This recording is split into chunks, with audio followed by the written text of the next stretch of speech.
Hear a student called Joanna telling her friend about an arts festival, which is being held in the city where they are studying.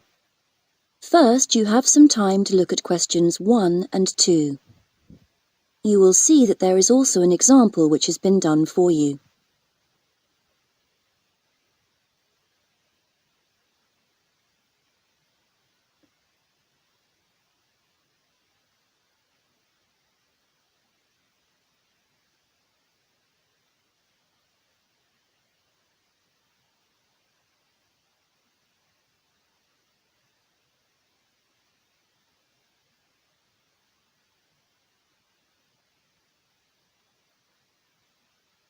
Now we shall begin.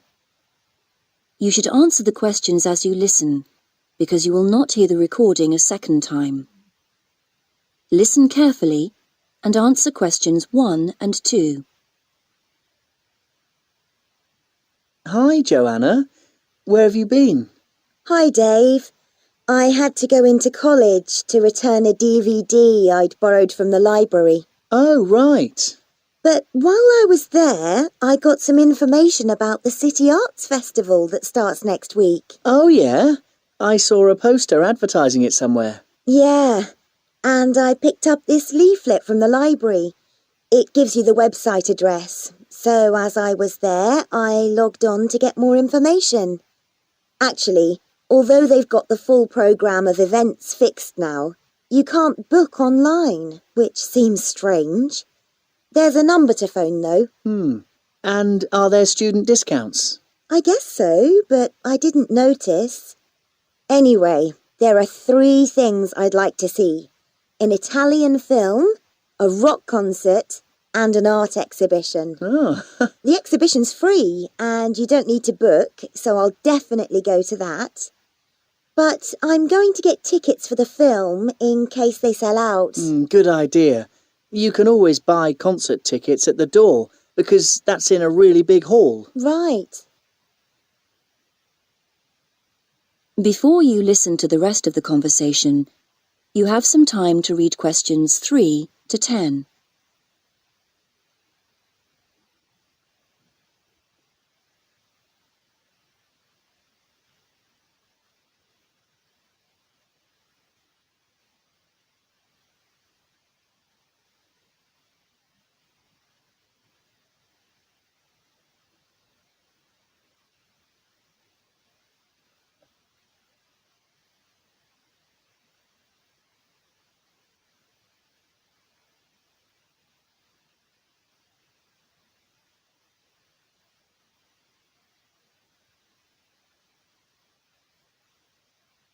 Now listen and answer questions 3 to 10.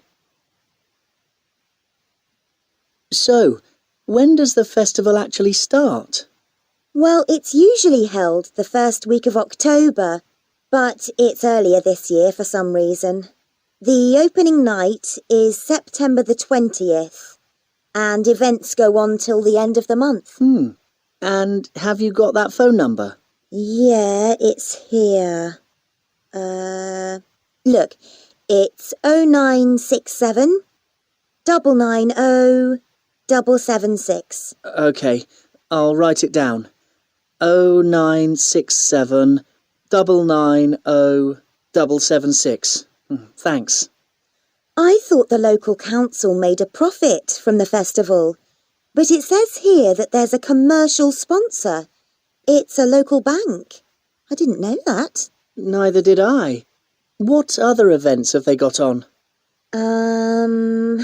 As well as the art exhibitions and stuff that's open every day, there are special events each day.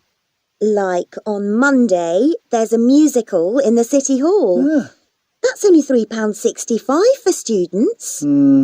I think I'll give that a miss. I've got football training on Mondays, but I'm free on Wednesday. There's a jazz band on then, and that's only £2.50 for students. Sounds good. Is that in the City Hall too? We could go. Well, I'm busy actually, but it's at the sports centre if you're interested. Oh, right. Thursday's the cheapest event, only £1.25 for students, And it's on in the library. Can you guess what it is? Probably the college choir. Actually, no. They've not been asked, apparently. Oh. No, it's a poetry evening. Isn't there any modern dance on anywhere? On Friday. That's at the college. It's quite expensive, though. £15 for adults and £12.75 for students. Oh, yes, that is a lot.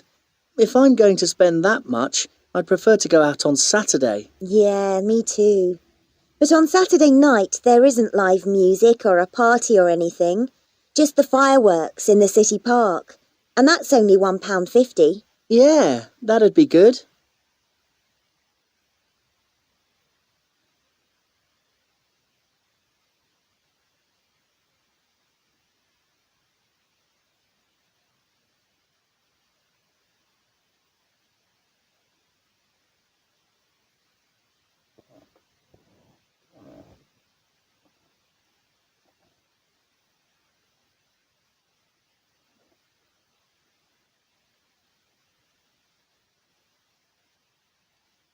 Section 2.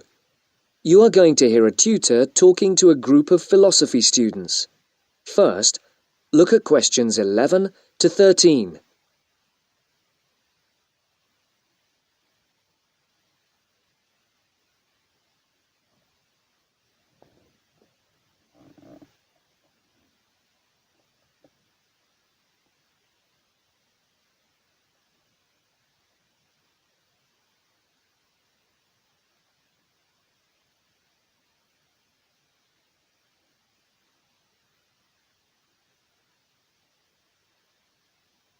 For these questions, complete the blank spaces in the table as you listen to the first part of the talk.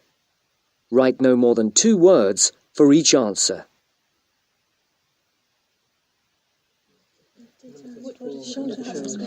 Good morning, everyone. Good morning. My name is Dr. Russell, and I am your tutor for philosophy this year. I think we're all here. Let's see, 5, 6, 7. Yes, that's everyone. Before we look at the 3 lectures you've had on philosophy this week, I would just like to run through a few things about what you can expect of me as tutor and what in turn we expect of you. As for myself, my function as tutor is to help you in all things relating to your work in the philosophy course. The help that I am able to give is, of course, mainly academic. For personal matters, I can refer you to other support services in the university, ranging from counselling to welfare. One thing that I would point out is that if you feel that you need to talk to someone, no matter how insignificant it is, don't leave it. Oh, and the last thing is, if you do need to make an appointment, the times are listed on the door of my room. You just write your name in a time slot. But I would point out that the appointment slots get booked up quite quickly. If it's urgent, catching me between sessions is the best idea. That way we can sort something out quickly. No questions?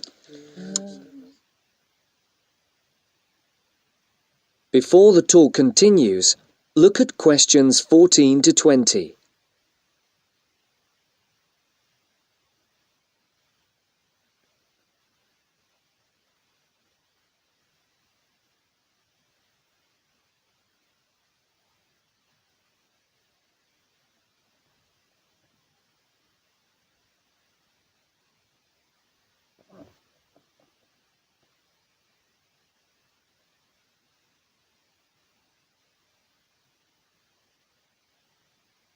As you listen to the second part of the talk, answer the questions. For questions 14 to 19, circle the correct letter, A, B, or C. For question 20, write no more than 3 words for the answer. Okay.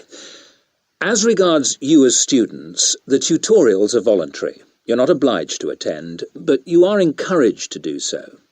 Last year, for the first time, a register was kept of students attending lectures, and this year tutors are being asked to keep a register of tutorial attendance.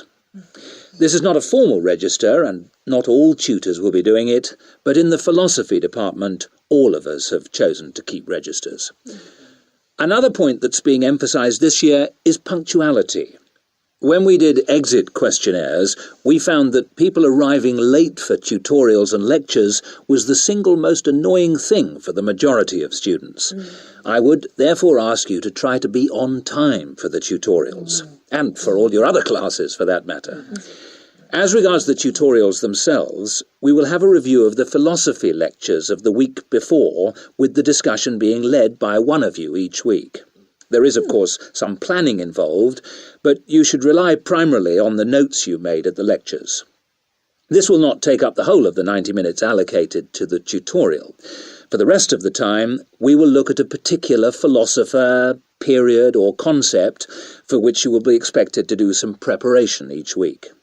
This will range from reading about a particular individual or concept to preparing a brief outline on a subject of your choice.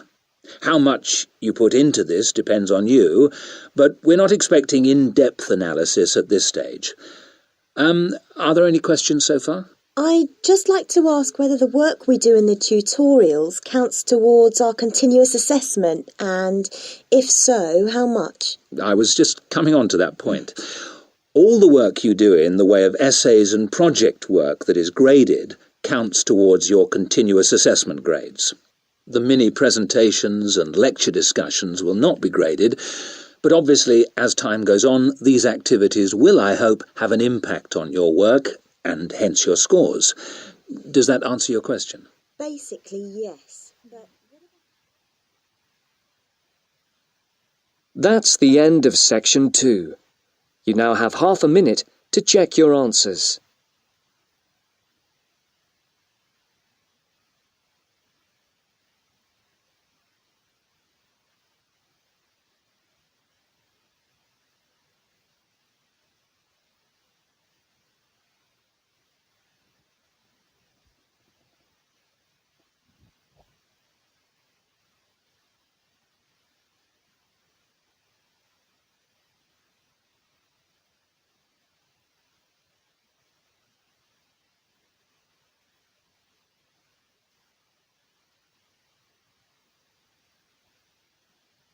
Now turn to Section 3. Section 3. You are going to hear a conversation between a student and a driving instructor.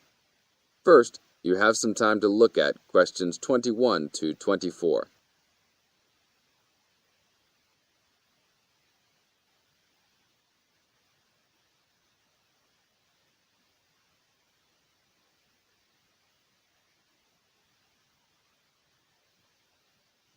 Now listen to the tape and answer questions 21 to 24. Hello, I'm going to be your driving instructor today. Are you ready to begin? Hi, hope you don't mind. It's my first time driving a car. Of course not. That's my job. I teach people like you how to become a safe and responsible driver. So let's begin. Remember, the most important rule of driving: safety first. There are some steps to follow. First, you should put on your seatbelt. You should always remember to do that. In case of an accident or emergency, having a seatbelt on is of utmost importance. Okay, I have my seatbelt on. Now what should I do? Start the car. Good. Now make sure that the steering wheel is in the proper position and that your seat is not too far or not too close to the pedals. I'm all ready to go. Should I shift into first gear? Don't forget to put the parking brake down. You don't want to drive with that up. Oh yeah, I almost forgot. If I have the parking brake on, I won't be able to accelerate. Yes, that's right. Now put the car in reverse and slowly back out of the parking space. Good. Put the car in first gear. When should I shift?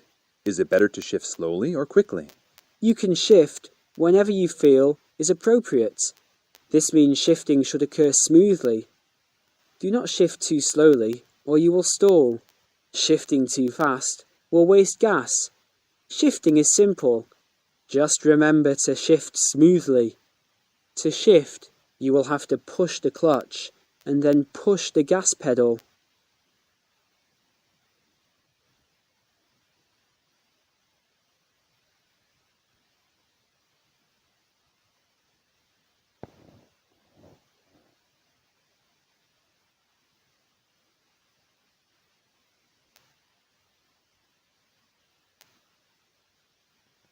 Now look at questions 25 to 30.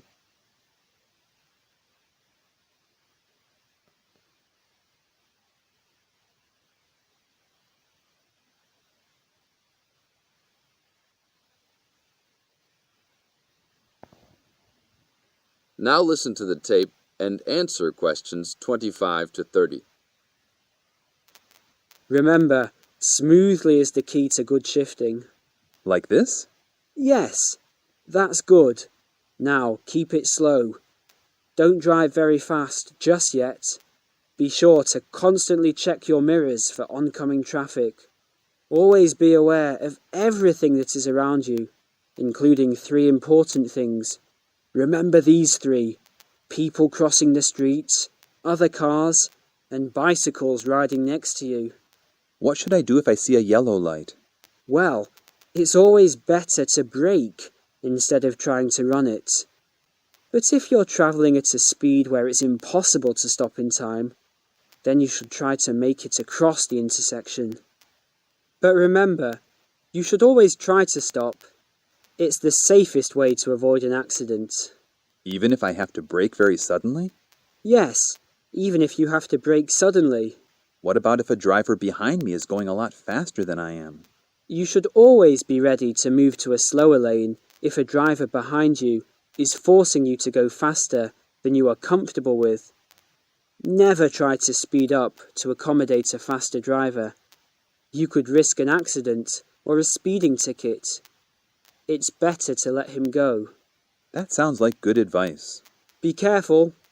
There is a sharp turn up ahead. Remember to brake before turns. Otherwise, you might flip over if your speed is too high going into a turn. Got it. I know that I should always try to observe all traffic safety. That's right. If safety is not your first priority, it will make driving very dangerous for you and other drivers on the road. Okay, park the car here. You did a great job today for your first day. I'll see you in 3 days. Thanks so much. I will see you then. This is the end of section 3. You now have 30 seconds to check your answers.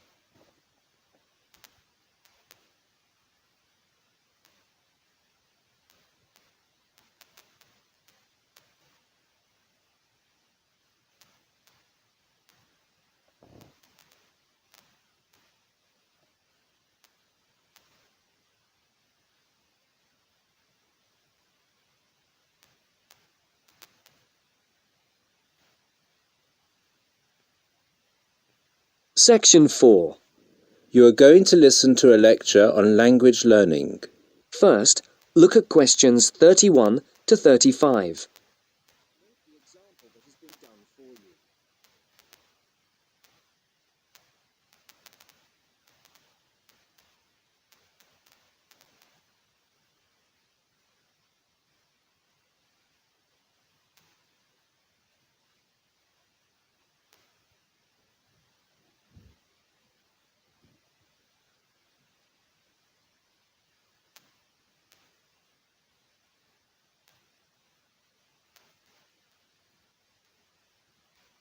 As you listen to the first part of the talk,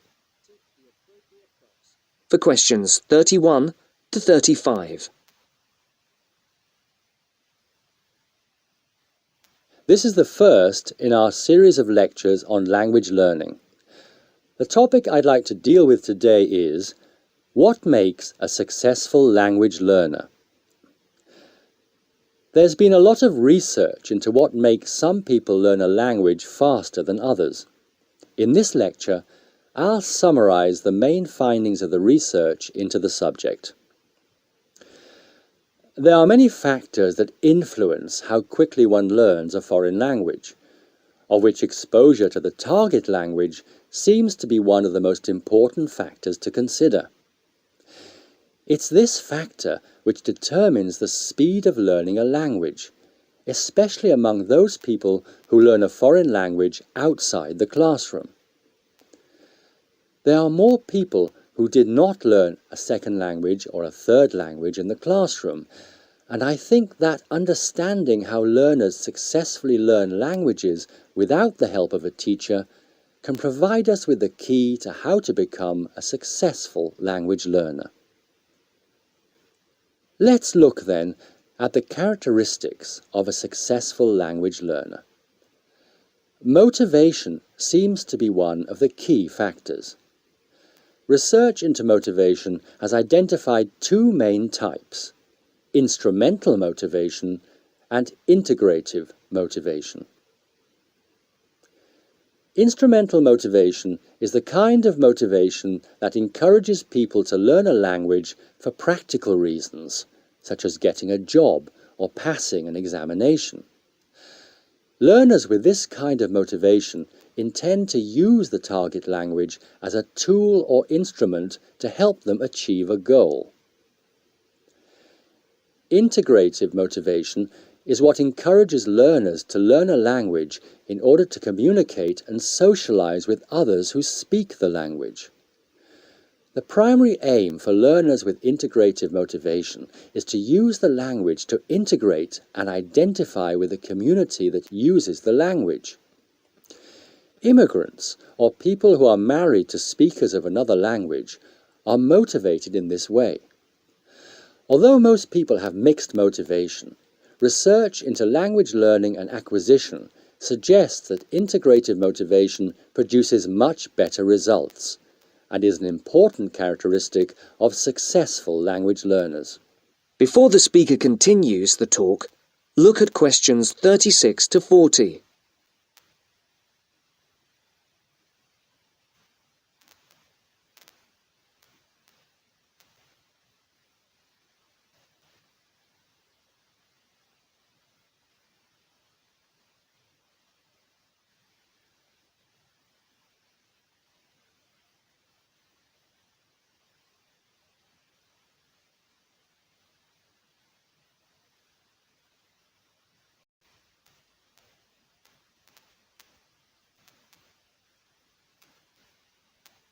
As you listen to the second part of the talk, answer the questions.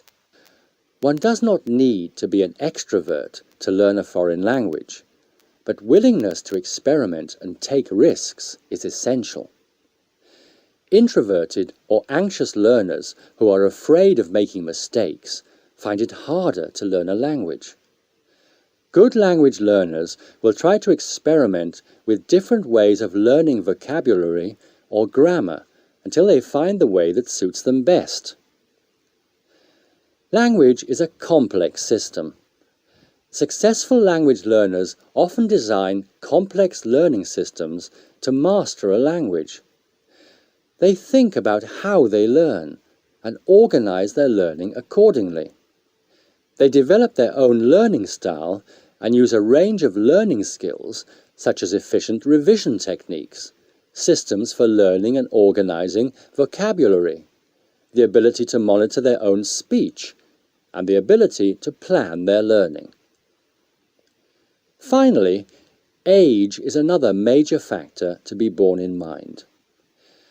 Children seem to be in the best position to learn a foreign language rapidly and with the best results.